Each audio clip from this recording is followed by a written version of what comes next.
love that guy. I said, why do you love that guy? Because he's got just as much energy as you and zest for life as you. I can't wait to watch the program today. Dave Fafara is in the house. We're live all over social media. We're going to talk about the toy lift. We're going to champion an institution in Charlottesville in the toy lift. We're going to ask your help for volunteering. We're going to ask your help for toy donation. We're going to spotlight a new location at Fashion Square Mall for the toy lift. Dave Fafara, a good man. You know him as Shenandoah Joe. I know him as an ambassador and champion of Charlottesville, Albemarle County, in Central Virginia. Judah Wickhauer is our director. He's fresh from Cali with that Cali sunshine over there. Can I say Cali sunshine? Cali sunshine over there for Wickhauer. He's got that little bronze look to him. He's got the bronze look to him. That's Dave's voice over there. I think we're ready to rock and roll, Judah. We can start the program when you're ready.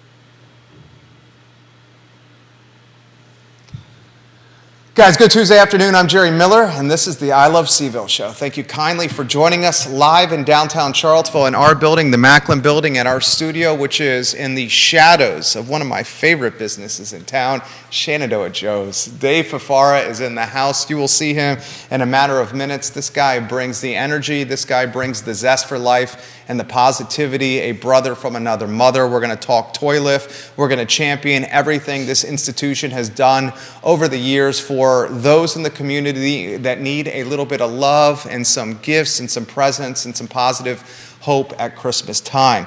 I want to give some props to the Blue Ridge Venture Fund. Find it online, Blue Ridge Venture Fund. We have helped 6 businesses in this community obtain funding from investors within the community. Supercharge your business with the Blue Ridge Venture Fund. Judah Wickhauer is our director. You will see him as the show matures. We'll talk Charlottesville High School. My friend, Principal Kenny Leatherwood, is now the top dog and head honcho at CHS, and he's doing what the school system should have done all along. He's taking the 30 to 50 call them children, call them students, call them teenagers that have caused difficulty and trouble in the hallways, and he sent them home on day one. He said, if you're not going to follow the rules, you can't stay at Charlottesville High School, and I applaud Principal Leatherwood for doing that. Also on the program, we'll talk Selvage Brewery. They're opening in January across from the Boar's Head. We have the nitty-gritty of that. We have a Richmond Bank absorbing a credit union here in Charlottesville. That's big-time news that you will hear on this program for the first time. Judah, let's go to the studio camera first, and let's welcome Dave Fafara to the show. Dave, the show is yours. You are on camera right now, which means the show looks better because you're a handsome SOB. My friend, it's Tuesday, it's cold outside. Shenandoah Joe's is in the cup. How are you? Talk to me anywhere you want to go. Better now that I've seen you. I feel the same. This is great, isn't it? I love it. It's been a while. It's been a while. We're going to make this more often. It's because we've been so busy. Well, you were swamped. Yeah. Both of us. Literally and figuratively, we're both swamped. Toy lift. Yep. This Friday, Talk to us. December 1st. Our 30th year. Can't believe it's been that long. It started on Hydraulic and 29 at a little gas station and collecting a couple hundred toys. And now this year we're back at Fashion Square Mall, but we're not at the Sears end because of the Home Depot and all that stuff that's going on. So we had to find another place. We didn't want to leave the mall. So Athena at the mall, who's been absolutely phenomenal, worked with us. We're going to be down near the JCPenney's end of the mall, and we're going to be in 4 separate stores doing the shopping and all the gift stuff there. And then the tent, the drive-through tent, the collection tent is going to be right, they'll see the tent right outside the entrance to the old Pennies between Aaron and Belk. We'll be there from 7 to 8 on Friday. People can come out, and we have one goal. It's been my goal ever since I've been involved with Toy Lift. Real simple. We want to put smiles on children's faces Christmas morning who may not have a Christmas. I love it. It's a simple goal. That's it. This year we have 3,733 children that we want to do that for.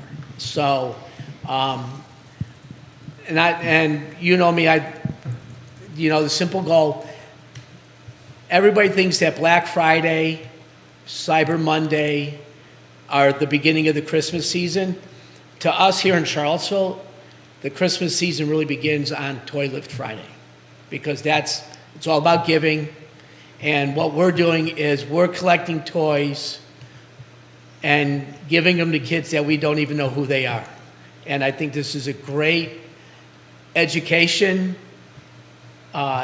for children, parents, community. This is a community, the whole Charlottesville, Albemarle community really steps up to the plate and helps us out.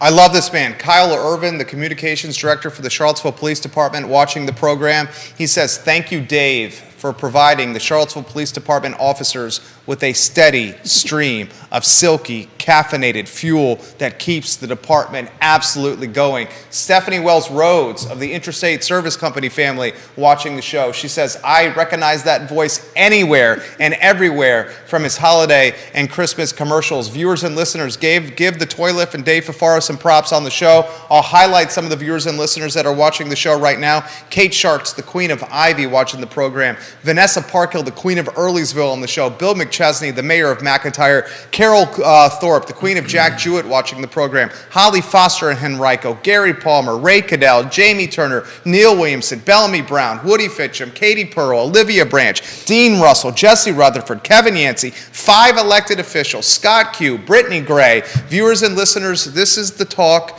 and the toast of town, the Toy Lift. This statistic really impressed. It did 2 things. It impressed me and it saddened me at the same time. 3,733 kids. And my goal is to try to get number lower than that every year. Okay, let's put that in perspective. 3,733 kids get toys for Christmas from the Charlottesville Toy Lift. Correct. How do we get it lower every year and put in perspective the volunteer hours that are needed and the donations that are needed? Okay, so going to try to lower it, that's just helping families out. Okay?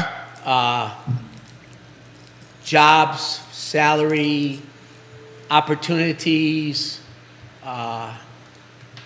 There's a number of things that we could do to help that out. Education, all that stuff is integral into teaching how to manage your money, so the kids that we work with are kids who fall through the cracks.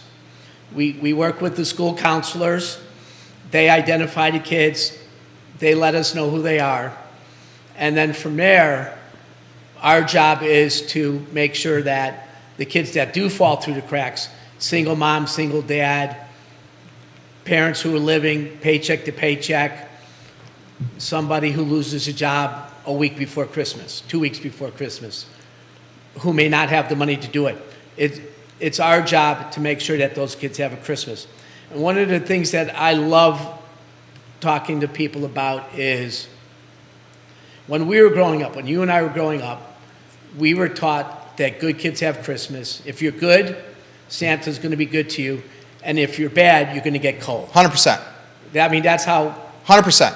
Okay. You're saying that's not how it happens? So, not that I know of. But the thing that I look at is that kids don't understand that. They don't understand that mom and dad are struggling to get food on the plate, heat in the building, whatever. And so they don't understand that. So when they don't get a Christmas, they think they've been bad. And they could be the greatest kids in the world. And because they don't get a Christmas, they think they're bad. So what we try to do is make sure that they do get a Christmas so they don't have that perception of themselves. It's amazing. Kyle and the police department say, "We are delighted to partner with the Toy Lift." Shortly thereafter, the Charlottesville Police Department and the foundation will hold its Santa Van event on December 19th. I mentioned this live on air. You got two city councilors watching you on the program right now. You got two county officials watching you on the show. Albert Graves, hello. Thank you kindly for watching the program. Ricardo Cruz Duran, welcome to the program. Thank you for watching the show. Ginny Hu, thank you for the retweet. You mentioned education.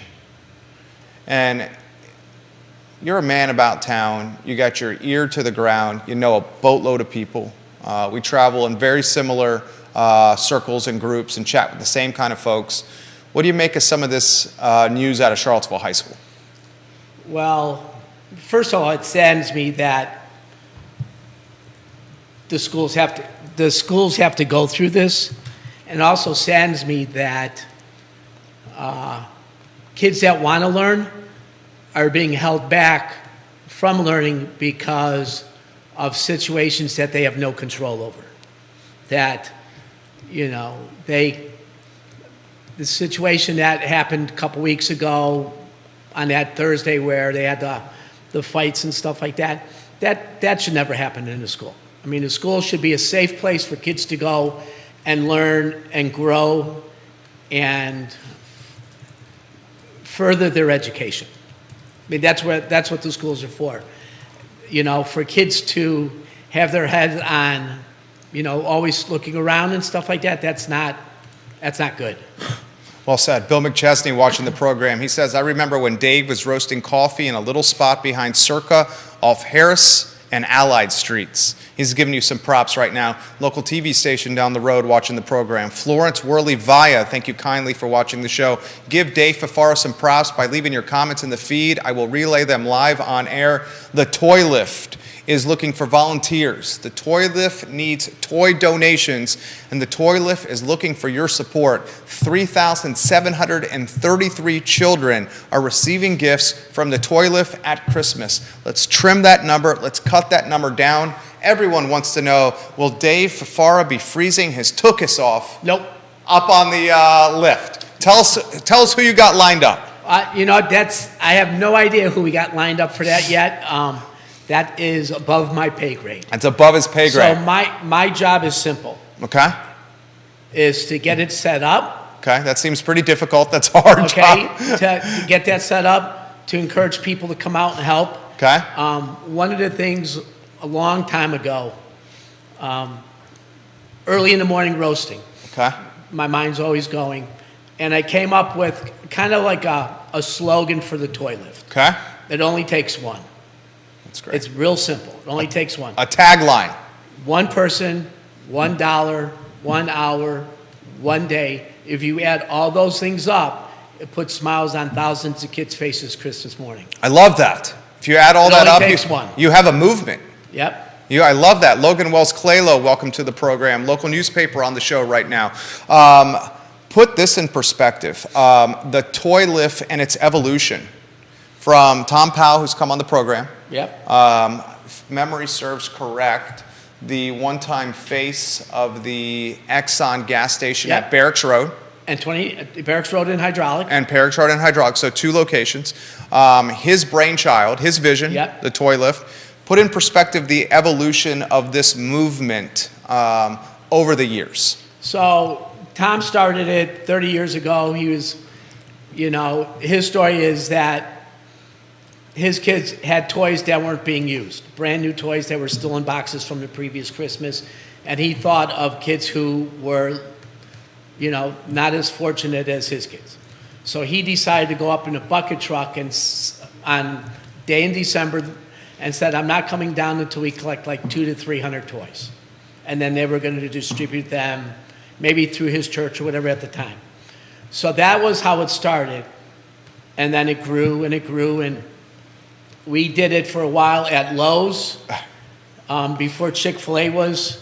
So we did it there, and then we moved to the mall, and the mall's been absolutely great. It's been central there. They've been phenomenal, helping us out as a spot that central, to have the event. We've done it to where we've had bounce arounds, we've had food trucks there. We want to get back to there. COVID obviously knocked a bunch out of there. So our goal is to eventually go back to the way it was, where we could have food trucks, where we could have bounce arounds, and make it almost like a Christmas festival. That'd be awesome. Have maybe, carolers come out and sing and stuff like that. So that's moving forward. But again, one simple goal is on Christmas morning when those kids wake up and they go into their living rooms, there's a box there that has their name on it. I love it. I love it. This question's fantastic. Grayson, watching the program in North Downtown, we love your support, Grayson. He says he and his wife walk around North Downtown, and a conversation starter in the neighborhood is what was discussed on this talk show. And he mentions this to you. He says, could he give us the flip book of Shenandoah Joe's, how he started and how he's taken it to the top brand in our area? We love Shenandoah Joe's in our house, he says. Well, thank you very much for the kind words. And Shenandoah Joe was 23 years ago. I had a love for coffee and was buying all, when I was coaching, I was buying all my coffee from out west and having it shipped. He coached at UVA. 23 years. Yeah. Stud coach at UVA. So I was looking through Daily Progress Classifieds because my mentality is that if you want to know what's happening, not now, but in the past, a while back, if you want to see what's happening in the community, look at the classifieds. Reason why is because you see who's looking for jobs, what businesses are opening, who's selling, who's buying and stuff. And I just happened to look at the classifieds, and there was a coffee roastery for sale. And I loved coffee, and I was buying it, and I'm like, oh, this would be cool to have my own coffee company where I could feed my own addiction. Didn't know anything about coffee. Zero about the industry, zero about business. I was a coach.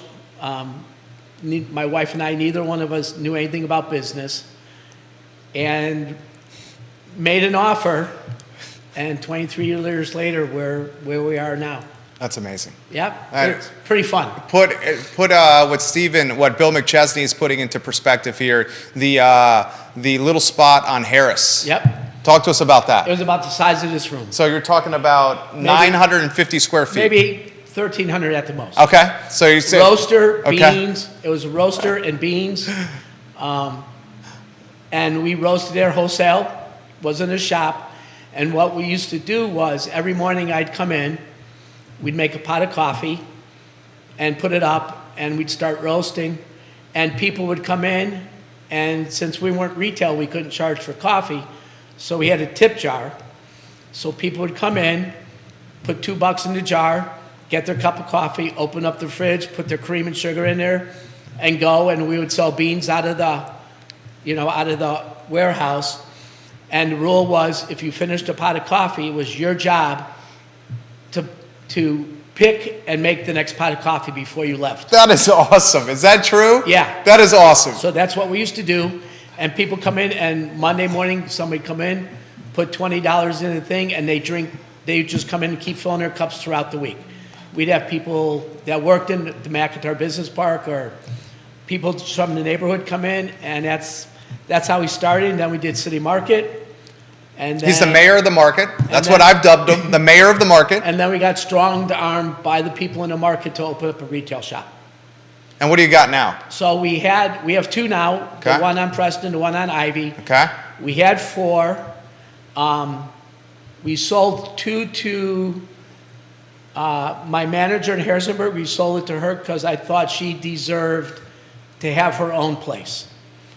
So I sold her our shop in Harrisonburg, and she's running that now and getting ready to open up a second shop in Harrisonburg. So I felt that she was ready to have her own place. So we set her up for that. And then we sold the one on the corner to another young man that just didn't work out. But we wanted to give younger entrepreneurs an opportunity to see what they can do.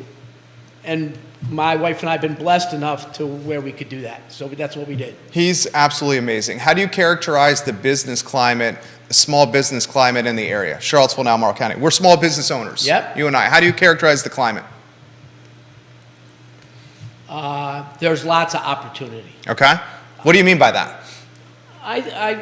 By opportunity, I think we need to get back to brick and mortar. Okay.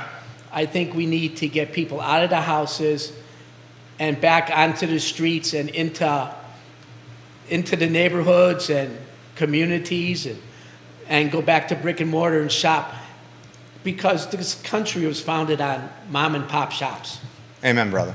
and not on big box stores. Amen, brother. So I think we need to get back to that. I think there's opportunities. I think people are, I don't want to say afraid, they're cautious about taking a chance. What do you mean by that? Taking a chance how? Well, I mean, a lot of mom and pops, you and I mean, we invested a lot of our money, a lot of our time, a lot of our energy Yeah. into that. And I don't know if people still want to do that. I think, not all, but I just think that some people like the easy way of doing things and not getting their fingernails dirty. I think you're right. You mentioned the income, cost of living Yeah. in this area. I'm going to ask you a question here. According to HUD, this is the toughest question I'm going to ask you, and it's not that tough. According to HUD, what do you think the average household income is for the Charlottesville metro area? Household income. Household income.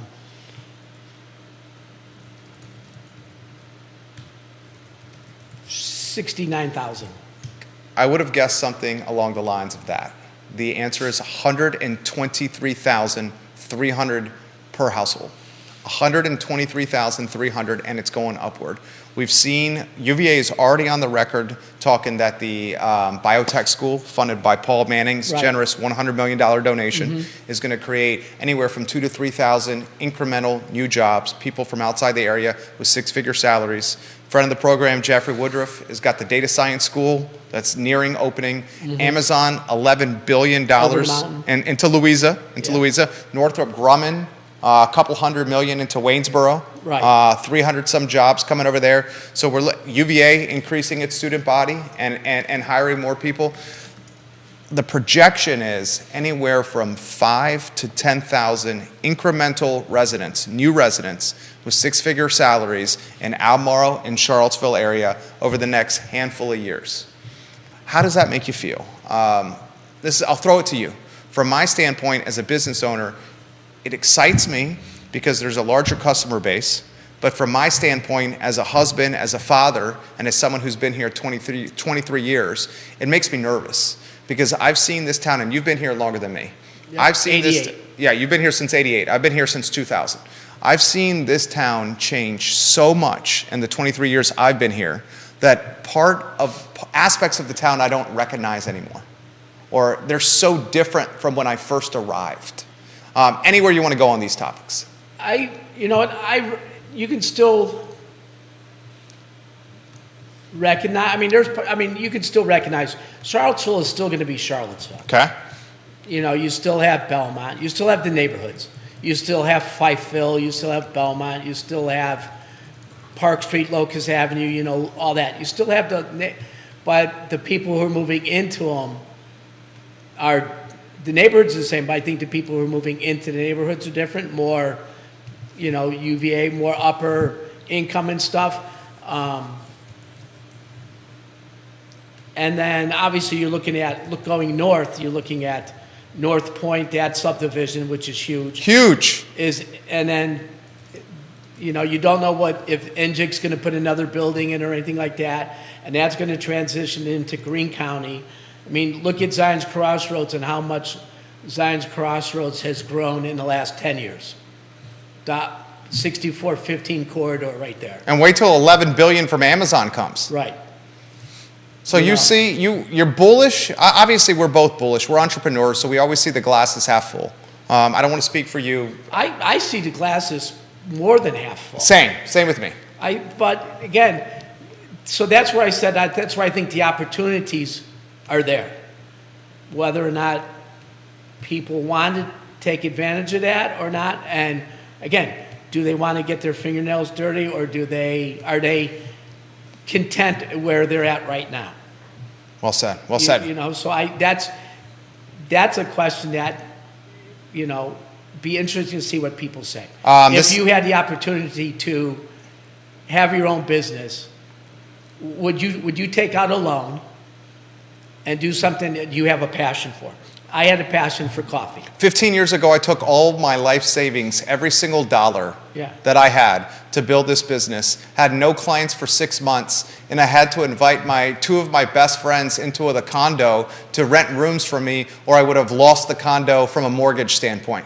And if they had not have rented the 2 rooms for me, the condo would have been, I would have had to get the keys back. I mean, it took us 3 years the loan that we took for Shenandoah Joe, it took us 3 years to pay it off. Right.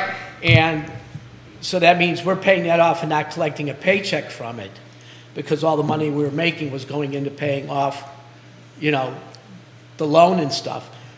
But I was lucky enough to coach at UVA, have the pool company also, and then, having my wife learn how to run the business for us. Questions coming in faster than I can keep up. Comments coming in faster than I can keep up. Kevin Yancey in Waynesboro says this, and I'll paraphrase for Kevin. We appreciate your viewership and participation, Kevin. How does he see the big box brands impacting this community? He says that they're certainly impacting it in ways that he doesn't like, and he also highlights if you don't spend X amount of dollars at delivery with some of these big box brands, they don't have time for you. He misses the time of more local focus in this town. Bill says much of the same. Some folks moving into this area don't have a sense of place like Charlottesville once had, and he highlights how people talk about Rio Road or Rio Road. Of course, we say it Rio, where a lot of new folks call it Rio Road. Anywhere you want to go on this conversation? So, I mean, big box stores have their place in the communities. I'm not putting them down. I'm just talking as a small businessman or entrepreneur. I grew up going to mom and pops all the time. I mean, when I was growing up, once a week, if Reed's was in my neighborhood, growing up in Chicago. You're talking the grocery store. Correct. Yeah. The best meat department in all of Charlottesville. Amen, brother. Produce. Yeah. I mean, the people who work there are phenomenal. They're awesome. I mean, I go there all the time. Riverside Lunch, we'll put it in perspective. Riverside Lunch on High Street, who has one of the best burgers in town for the money, gets its meat from Reed's. That puts things in perspective. Philip Templeton. Yeah. Corner restaurant. Corner restaurant. I love Philip. Best breakfast in town. His son, Steven, one of the best middle infielders I covered as a sports writer for Jerry Hootie Ratcliffe at the Daily Progress. He played shortstop, and it was a pitcher for the Charlottesville Black Knights in the early 2000s. Love you, Steven Templeton. Go ahead, Dave Fafara. Best breakfast in town. Okay, I'm with you, baby. So, you get small businesses who are buying from smaller businesses, which is great because that's community. I mean, so for me, that's what I mean by brick and mortar. That's what I mean by community. That's mom and pop. That's what our country was founded on. And I just want to see that continue and maybe grow more. Amen. Same. I echo what he's saying. Toy left this Friday at Fashion Square Mall. I'm going to spend more time with Dave Fafara here. He's dropping knowledge on the program. Multiple media outlets on the feed right now. Dave, this question's coming. We'll get to questions here from Spencer. He asks, I understand he's had the couple locations that he's highlighted, but Jerry, can you ask Dave how many other shops and restaurants are carrying blends of his coffee? I would bet you it's over a dozen. Over 2 dozen. Over 2 dozen. Can we highlight any or no? We can, but over 2 dozen brands that we know. So carry Shenandoah Joe's. So one of the things that I love to do, especially with restaurants, this is really cool. Okay. Is one of the first things when we started was way back when C&O days. I mean, way back Dave Simpson days. Okay. Love Dave Simpson. R.I.P. Dave Simpson. Yep. Their restaurant, we came up with a proprietary blend for them. Okay. So it was C&O's house blend. And then we just saw opportunities for us to work with restaurants. They have their own, they provide a great meal, a great dessert. We wanted to complement their stuff with a really good cup of coffee. And so that's how we came up with helping them out. Or, being a part of their restaurant and their menu. Because to a lot of people, it's just like, you know, coffee's an afterthought at the end of the night. But to me, it's like it complements what the chefs did for the previous 2 hours. Oh, in a lot of ways, the coffee is the almost the last memory of the experience. Right. And if the coffee's not up to par, it leaves A bitter taste in your mouth? Bitter. Okay. That's the second one where it was pun intended. The first one was off the record before the show started. That one was even better than the We first got one. him to laugh I the know. second time. Dude, when we get, look, Wickhauer's laughing. That's how I know when something is funny, when Judah Wickhauer is laughing. and Second he's- time today. Fafara's dropping bombs over here. Todd Rath of Blue Toad Hard Cider says Dave Fafara is the king of coffee in town. We love you, Dave Fafara, and we love Todd Rath watching the Yep. program right now. This is, And his stuff is so good. oh, so good. I'll follow you anywhere, Todd. This from Kyle. He says it's a shame because a lot of folks that are passionate and love Charlottesville cannot afford to live in the city. He says it's hard to be a Seville street sweeper and neighbor who knows the city inside and out when they can only commute to the city for work and then have to commute out. So he's talking about the cost of living here. How do we change that? How do we impact that? And you're going to get some pictures of you on set if you want to give him a smile. Judah Wickhauer is snapping some pics behind the scenes here. How do we change that? Yeah, Education? yeah. I think hiring within the community.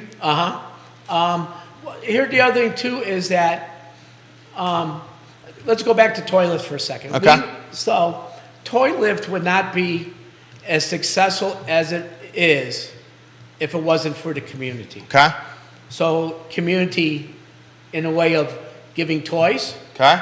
If they can't shop, donating money, because then we can work with Alakazam, Shenanigans, Walmart. Okay, Walmart, even though it's a big box store, they treat us like we're their neighborhood whenever we go to buy toys and stuff. I mean, the people that work there are great. They see me coming in, they'll help me out, whatever I need. But the thing that makes Toy Lift successful, it goes back to it only takes one. How many people come out and give me an hour to collect toys or say Merry Christmas to people? How many people give me, if I have 1,000 people who give me $1, I have $1,000 that I can go buy tons of toys for kids. So it's the KISS principle. Yeah. No, we love the KISS principle You know, here. I mean, Keep it so- simple, stupid. Yep. Yeah. So, I mean, that's why when I came up with it only takes one, it was like a no-brainer. Because you add all those things up, and then all those kids on Christmas morning smile. Love it. I absolutely love it. Questions are coming in quickly here. Viewers and listeners, give Dave Fafara some props on screen. Chris Jensen watching the program. Love you, Chris Jensen. Love the Jensen family. Chris, I ran into your brother Brian, his beautiful wife Jamie, and their kids at the Lazy Parrot over the weekend. Had a fantastic time at the Lazy Parrot. Kevin Kirby, you do a good job, and Cassie Kirby at the Lazy Parrot. Viewers and listeners have more comments for you. Dave Varell watching in the Outer Banks. Mr. Dippin' Dots, Dave Varell, a Yep. serial entrepreneur. Love you, David Varell. You know I love you and your family, David Varell. Kyle Miller, welcome to the program. Andrew Hardy, thank you for joining us on the show. Jamie Turner, thank you for joining us on the show. Andy Zeman, Betsy Nugent, your forehand and your fundamentals so sound, Coach Nugent. Absolutely love you. Chef Garver, welcome to the show. This is a good question for you.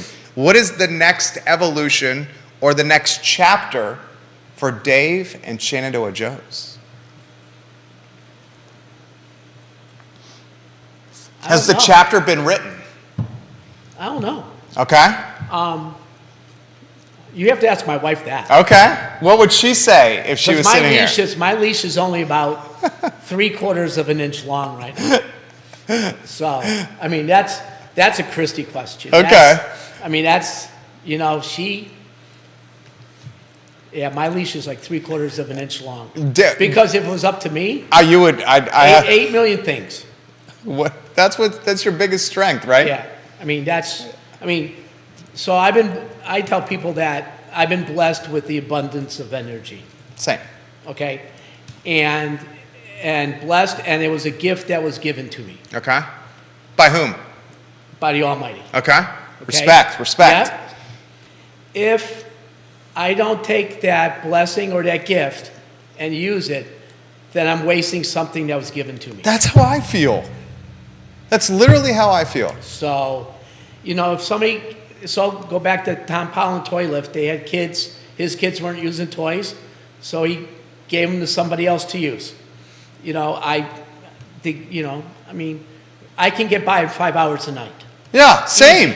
And so if I get up, He's talking sleep. yeah, if I get up. What time did I you wake don't- up this morning? 3:50. Okay, I was up at 4:47. Okay, so I already had 3 breakfasts. How many cups of coffee? How many coffee cups? Not many. Okay. But the thing is that, 3 breakfasts Yeah. at Corner Restaurant. yeah. But no, so the thing about it is that if we were given a gift, let's use it. Yeah. And so I use my gift to provide people with a good product and hopefully good service, and have a gift of helping kids in the community who need help. This is a fantastic answer. Here's a very good question right up your alley. And your phone's blowing up over here. I see that. Yeah. Matthew says this: can you ask your guest how you make your passion your profession? Because this guy clearly loves what he does. How do I make my... How does someone make his passion or her passion their profession? And Mustache Dan Pettit, love you, Daniel Pettit, says Dave and Tom were brought together by an angel, and he loves Dave Fafara. One of the Thanks. fantastic realtors from Real Estate 3, Daniel Pettit, now enjoying some retirement life I on the wonder beach how his somewhere. tennis game is. Yeah, Dan Pettit, I'm going to give you some props. Your forehand is amazing. Your mustache game is on point, and I very much appreciate your viewership. Yeah, I wonder how his tennis game is. Yeah. Passion to profession. Because I'll say this, and then I'll get out of your way. Not everyone, and I never take this for granted. I never take this for granted. I don't take anything for granted. I love what I do. I freaking love what I do. I'm excited Yeah. to wake up in the morning. You know what my favorite day of the week is? Monday. See, every day's the same though. It's I- not a favorite day. I I on don't have a Saturday, favorite day. I love working. I love what I do. Now every day is different, and oftentimes my job with the business is maybe putting out fires, certainly directing the direction we're going to go, dictating the direction we're going to go, hedging risk. I realize that my wife highlights this to me. My wife is a fantastic sounding board, like your wife is for you. She says, Jerry, not everyone, in fact, most people, she says, do not love what they do. Right. It's a job for them. Uh-huh. Where for us, it's our passion. Yep. So Matthew's asking, how do we get to that point? Going back, so that goes back to the Taking a risk. taking a risk, Yeah. not being cautious. I Right. mean, you know, you're not going to be happy all the time. I mean, you and I both. There are days that I always tell people I never have a bad day. I never have a bad day. I have bad moments, Right. but I never have a bad day, because you always try to find something to offset a bad moment. Right. So, I mean, I have the stupidest one-liners in the world. I love them. Okay? But if my stupid one-liner, like we did with Judah earlier, when I made that stupid one-liner and it made him chuckle. Made him laugh. Yep. But if somebody's having a bad day and I do a stupid one-liner and that person chuckles for 15 seconds, for 15 seconds, that person didn't have a bad day. Boom. Boom. So do you think it starts with mindset and outlook? I think so. Yeah. I think so. And how you... And I believe that 90% of it's above your shoulders. and it's the headspace, the head Yeah. game. Yeah, that's totally true. Outlook, man, my phone, you are blowing up the show right now, positively. Let me throw this to you here. What's it like for somebody who wants to get into a business, a small business, from an ownership standpoint now versus when you did it in 1988? It's the same. No way. Yeah. You think it's the same? Yeah. I took a risk 23 years ago. There was less competition, right? Okay, but here's the thing. I Okay. took a risk. My wife and I both took a risk. Not me, because we're a partnership. 100%. So we took a risk 23 years ago. I knew what good coffee tasted like, and I knew what bad coffee tasted like, but I didn't know what made good coffee taste good and what made bad coffee taste bad. So I went into a passion without knowing anything about the industry. So I read, I asked questions, I went to seminars, or I went to school on coffee. I literally went to school on learning coffee and the trade and the profession and stuff. And then, after 23 years, I'm still learning bits and pieces of the coffee industry to make us a better brand, a better product. More efficient. Uh-huh. Yeah. What is the biggest mistake you ever made in coffee and the best move you ever made with coffee? Best move was buying the company. Oh, there we go. That was the best move. That was a no-brainer. Yeah. The worst?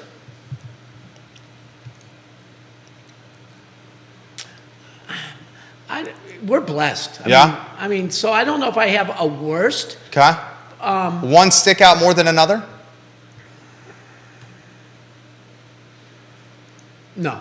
No? Okay. Respect. I respect that. Dan Pettit says to you, I'm at the beach, but I wanted to see Dave on your show. Dave seems to take life moment by moment, as I do. I very well said right there. I'll throw this to you here. This is a very good question. Very difficult question. What is Dave Fafaro's favorite Shenandoah Joe blend and why? Dave's Blend. Dave's Blend. I should have known that, Judah, right? Dave's Blend. What is the best seller? Dave's Blend. Is Dave's Blend the best seller? Oh, yeah. Which one packs the You most? know why? You know why? Because I threw it against the wall and it stuck on the first day. That was the first one ever? My first blend ever. That was? Yeah. What I threw goes it in? against the wall and it stuck like spaghetti, Yeah. and it keeps sticking. What goes into that blend? Can't tell you. Okay, it's a secret.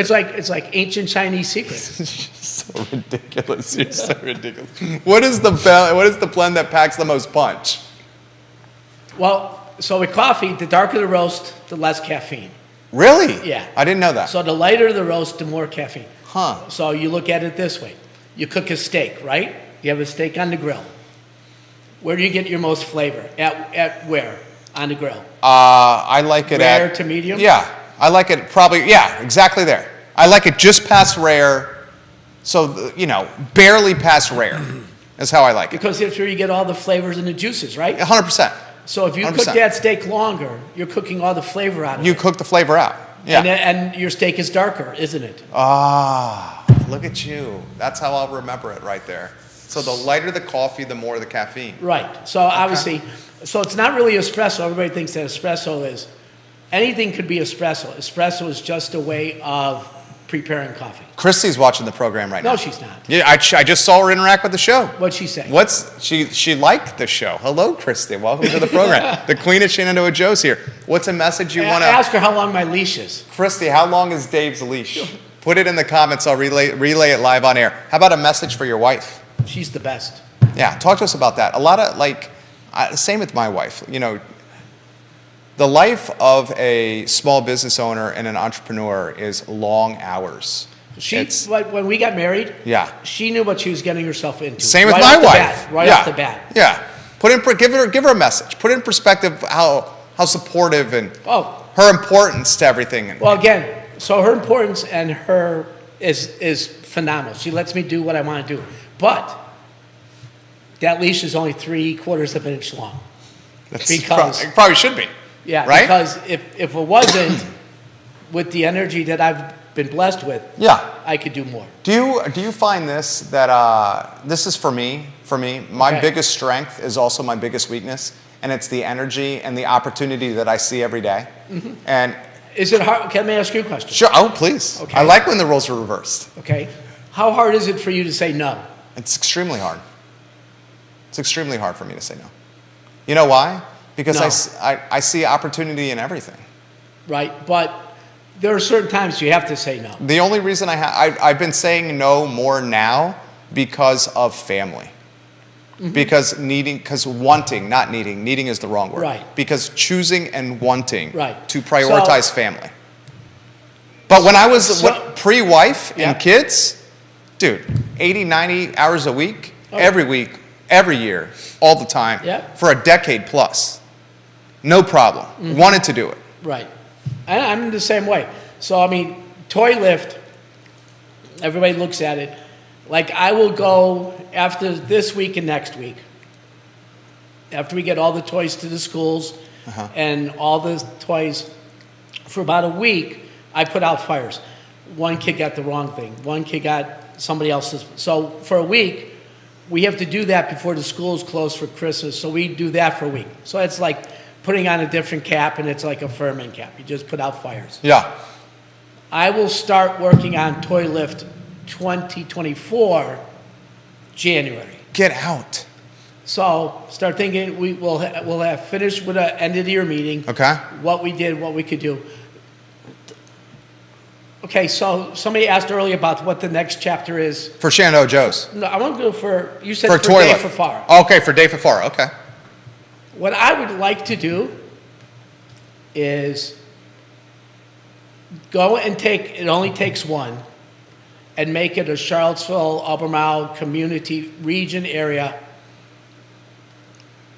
foundation. Movement. To where, Mission. yeah, to where we could, and I You could scale it to other niches besides toy lift. well, so the thing is that there's. I love this guy. I mean, food bank. Yeah. You know, so what would be really cool is to get a piece of property Uh-huh. where we could put just a metal shed, a 10,000 square foot Box. metal shed. Yeah. Rounded roof, Sure. 2-3 bathrooms, maybe a little kitchen area. Utilitarian. Simple. Yeah. Keep it simple, stupid. Yeah. Don't put a lot of money into it, just where we could have a building. Yeah. So that building could house Toy Lift every year. Yeah. If other people had fundraising, Boys and Girls Club, if they wanted to do something, an event. We have a building, we can do event. We have a little kitchen. There's plenty of caterers in town that help out and stuff like that. Do a building where you can do events, but then also use it, going back to education. Let's make it a huge community study hall Oh. where people will volunteer to Tutor. tutor. Yeah. Because- Monitor. Tutor, monitor, whatever. I mean, if you look at and I'm not talking about Charlottesville, talk about the entire country. How many kids let me go back a second. What professions do we need more of right now, today, than any other profession? Right now, In town, country, probably including Charlottesville. frontline workers, front of the house staff. Teaching people social skills. Okay, are you interaction with customer service maybe, or Educators. plumbers, Yeah. Trades. electrician, Yeah. HVACs. Yeah, we have a trade shortage, and guess this, guys. K-Tech doesn't even have enough teachers to teach kids. So why don't we do this? Why don't we get this building up or do It's a something? great idea. To do something and say, okay, you're a construction company. You're short on carpenters. How about you come in and you teach at night, take some of your time, teach carpenters, hire those kids to come work for you as a trade and pay them to, and then after they graduate with an HVAC degree, Yeah. they come and work for you right away, and that kid has to sign a no compete for 2 years. You paid for them to get their education. They work for you for 2 years. They're working for you. They come to work for you for 2 years. That's brilliant. Plumbers. Yeah. You get a plumbing company, same thing. And you get the people who are in the profession to be the teachers. So it would be a non-profit epicenter, hybrid youth center, hybrid trade school, Community center. community center. Uh-huh. That's a brilliant idea. We should totally do that. I mean, that would be something that It's the Boys and Girls Club. would benefit Everyone. everybody. That would benefit and everyone. So And it would it's not the rich people who are getting richer. Yeah. It It's would the- narrow the wealth gap. It would create jobs for community members Right. that hire within the community. But then again, do we see people, and we start teaching these kids at 16, 17. That's a damn good idea. That is a fantastic Something like idea. And you'd have to, I mean, I think that would have to be positioned somewhere in Albemarle County for Central.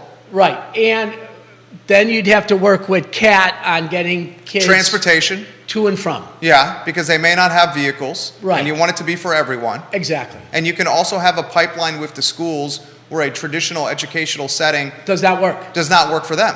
Right. And we're seeing that at Charlottesville High School. Right. And the other thing too is that you see kids who are going to college, and this is going off, kids are going to college and getting a degree that they're never going to use. Yeah, spending $250,000 or going $250,000 in debt for a philosophy degree Right. that may not have, and I'm not trying to throw shade at philosophy, neither is he, but philosophy degree, you're probably going to graduate school to get even more in debt. And college isn't for everyone. Right. I mean, some folks don't want to do that. So teach business classes on people who want to maybe go, who have a passion but don't know how to do a business. Have people in the business community roundtable. Dude, this is a brilliant idea. I mean, heck, take it even not just to business classes, but this is how you pay your bills or balance your checkbook. Junior year in high school, I had a bachelor living class. Yeah. I learned how to sew, I learned how to cook, I learned how to write checks. Was this in the, if memory serves correct, in the mean streets of Chicago? Yep. The mean streets of Chicago, right? Yep. So, but I mean, I took a class, it was called Bachelor Living. What was Dave Fafara like as a teenager? Punk. Just chuckling over there. Good times. I know. That means a lot over there. He's chuckling. Angela Sekar, welcome to the program. Thank you for watching the show. All right, it's dude, I sincerely mean this. We are going to get you back on the program more often. I will reach out to you. Give us the who, what, when, where, why Okay, for the so toilet Friday, again. December 1st. Okay. Fashion Square Mall. Okay. Down by the old Pennies. Okay. You'll see the big tent. It's easy. So, J.C. Penney. Between Penny and Belk by the old entrance to J.C. Penney. Is that now the Albemarle County? That's going to be they're working on that right now. The they'll transportation see, hub? Yeah, but not on the back side, but on the front side. Okay. It's real simple. If people can't make it out, they can go to toylift.org, donate online because I can take that money and stretch it. People can go on and volunteer. But again, it's, Christmas begins on Toy Lift Friday, not Black Friday, not Cyber Monday, and it's a Charlottesville community thing. I mean, it's as simple as that. The one thing that I want to leave with is that the coolest thing that I see every year is people who were recipients of Toy Lift come full circle and give. And be volunteers and donate. Exactly. That's awesome. How many, you see that a lot? I see probably 2 or 3 times a year. Oh, Isn't that great? Comes full circle. I And got the thing goosebumps. is that the kids that we serve, I don't even know who they are. We're just doing it because that's what we're supposed to do. We're supposed to put smiles on kids' faces. Christmas morning. I love it. Dave Fafara, Yep. one of the A+++ guys in this community. When you see Dave, give him some props, a high five, a fist bump, or a chest bump. My friend, thank you so much. Oh, it was fun. It was fun. I will Yep. text you.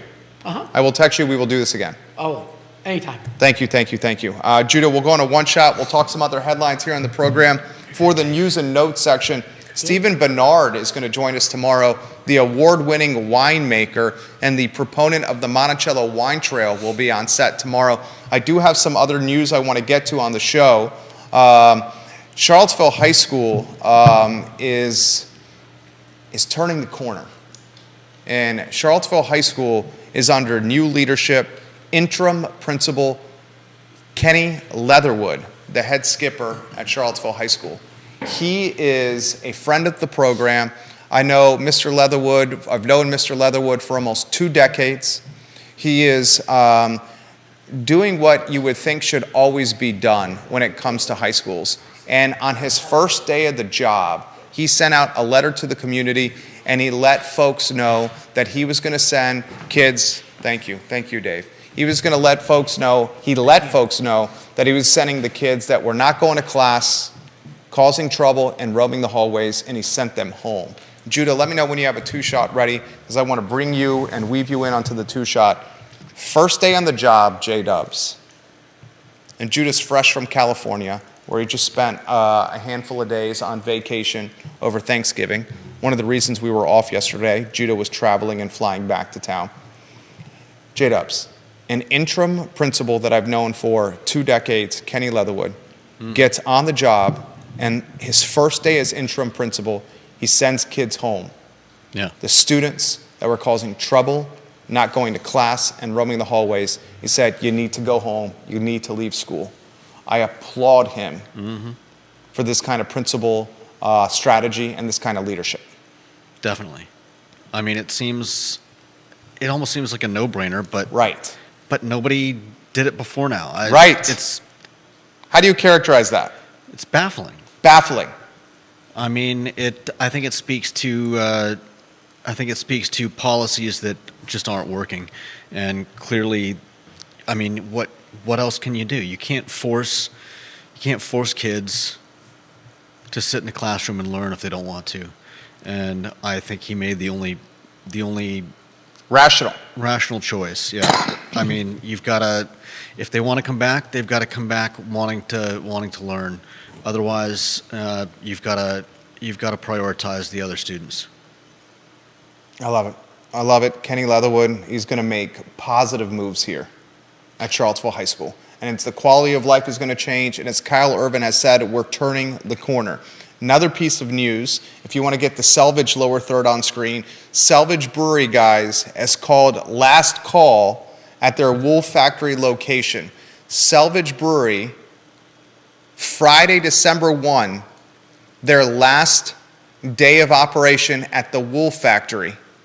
They are moving Selvage Brewery to their Bel Air tap room across from the Boar's Head with a planned grand opening of January 12th. Props to my wonderful wife for putting this news on my radar. I'm literally talking about it right now as she's texting me. January 12th, which is a month and a half away, you're going to have Selvage Brewery across from the Boar's Head. Their sister business, the sister business to Selvage, Grit Coffee, their coffee roaster, they are converting into a beer tap room. That's on the back of Hunter Craig's project, the renovated shopping strip that is home to now many of the businesses from Ivy Square Shopping Center that transitioned from Ivy Square after UVA spent $20 million and change to buy Ivy Square Shopping Center. They see the future on the wall. And they moved to Hunter Craig's Shopping Center across from Boar's Head. Selvage is going to have a tap room. It's delicious and approachable menu. I love their burgers. I absolutely love their burgers. And I've been told that it's going to have TVs for sports all over the tap room. So you have what could be a much-needed sports bar and brewery on Ivy Road. I would expect when this happens and it's birthed and it has success, that will amplify and drive momentum behind Birdwood Grill at Boar's Head. Birdwood Grill at Boar's Head's fantastic right now, but it has significant upside. It's open to the public. A lot of folks don't realize this. So we will see what happens with Selvage and a January 12th opening on Ivy Road. We'll see how that impacts the growth and upside of Birdwood across the street. And I know much of the western side of Albemarle and Charlottesville are going to be very strong supporters of this tap room. 2 other items out of the notebook. A Richmond bank has absorbed a Charlottesville credit union. I'm going to get to this story. This is probably what you're hearing for the first time. The big bank from Richmond is the Virginia Credit Union, which has $5 billion in assets and 324,000 members.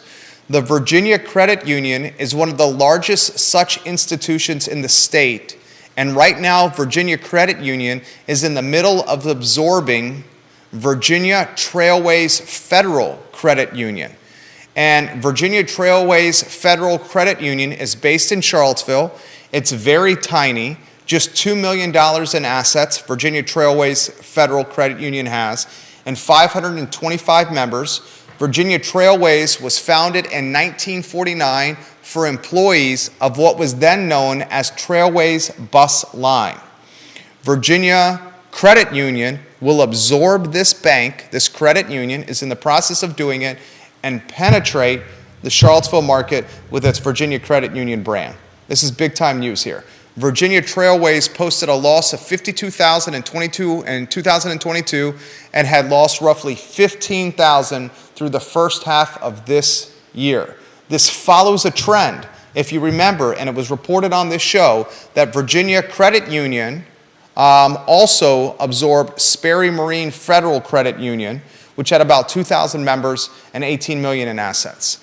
A lot of news on our first day back from Thanksgiving.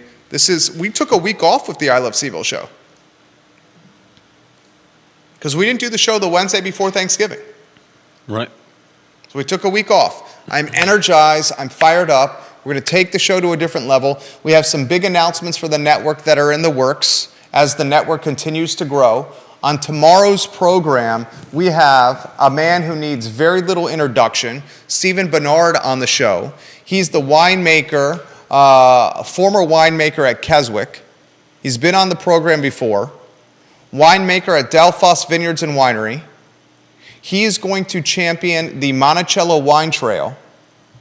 The Monticello Wine Trail was recently named, Judah. Do you remember the award? Wasn't it the best wine area in the country? Best wine region in the world. In the world. Yeah. So we're going to highlight that news with one of the best winemakers from one of the best wine regions in the world, and Stephen Bernard. Who was it that gave us that? Wasn't it Wine Enthusiast? Yeah, it was Wine Enthusiast. Interesting. The wine region of the year. Charlottesville area, one of 5 regions around the entire world to be named the wine region of the year and the 2023 Wine Enthusiast Wine Star Rankings. Wow. Stephen Bernard tomorrow. Today's show was dynamite. Dave Fafaro is as good as it gets, right? Yeah, definitely. Just says I like to be in his energy orbit. Toy Lift is Friday. Donate, support, volunteer, spread the word.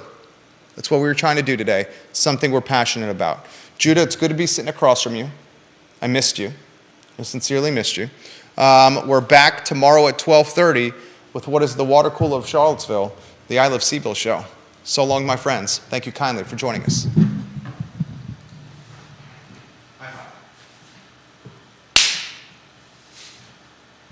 That was a good high five. It's a nice and loud one.